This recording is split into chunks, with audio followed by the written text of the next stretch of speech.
Every African knows this man. He is the most famous African president that ever lived. He spent 67 years of his life fighting for the rights of his people. He holds the record for the longest imprisonment among African independence heroes. The story starts with this little boy. His name is Nelson Mandela, and he grew to become one of the greatest freedom fighters in history. Nelson was born in South Africa in 1918 and was raised by a local chief after his father died.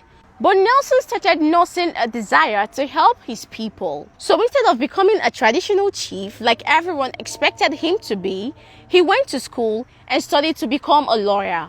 Now back then, something terrible was happening in South Africa. South Africa was ruled by a system called apartheid, where the white minority government separated people by race and gave white people most of the power and opportunities. Black South Africans were not allowed to go everywhere.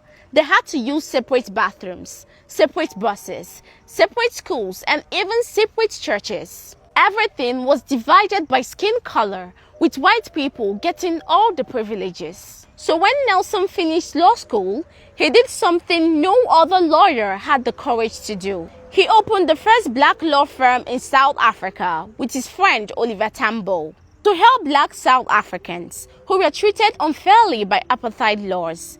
In 1944, Mandela joined the African National Congress to fight against apartheid. At first, he believed in peaceful protest, but after the Sharperville massacre in 1960, when police killed unarmed protesters, Mandela decided to take stronger action. He helped form the armed group of the ANC to sabotage government property. But he was arrested in 1962 and tried in court, where he said he was prepared to die for a free South Africa.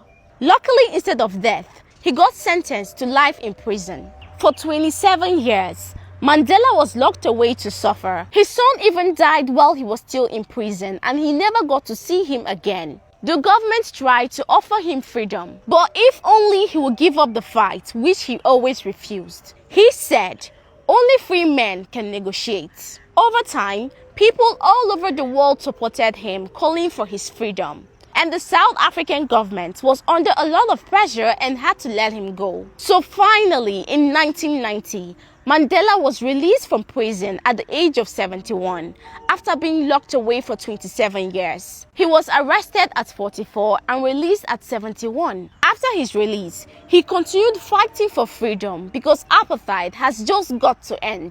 He worked with the last white president of South Africa to end apartheid, and both men won the Nobel Peace Prize in 1993. In 1994, South Africa finally held its first democratic election where everyone was allowed to vote, and Nelson became the country's first black president. I honestly felt like crying when I read this because this man suffered so much. As president, he preached forgiveness, unity, and peace. And in 1999, Mandela shocked the whole world by stepping down after just one term, proving that he only cared more about democracy and the people than just being in power.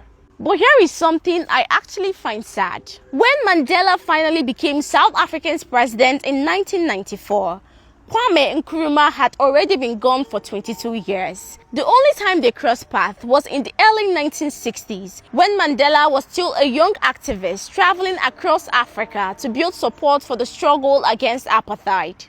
It's kind of bittersweet that Nkrumah, the man who lit the torch of African independence in 1957 in Ghana, never lived long enough to see Mandela carry it further in South Africa decades later. Nelson Mandela passed away in 2013 at the age of 95. South Africa celebrates July 18th, his birthday, as Mandela Day. His story reminds us that even after years in prison, you can still walk out and change the world. History will forever remember and be kind to Nelson Mandela. God bless South Africa. And if you want to know more about Africa, then follow me right now. Ogadi, tomorrow.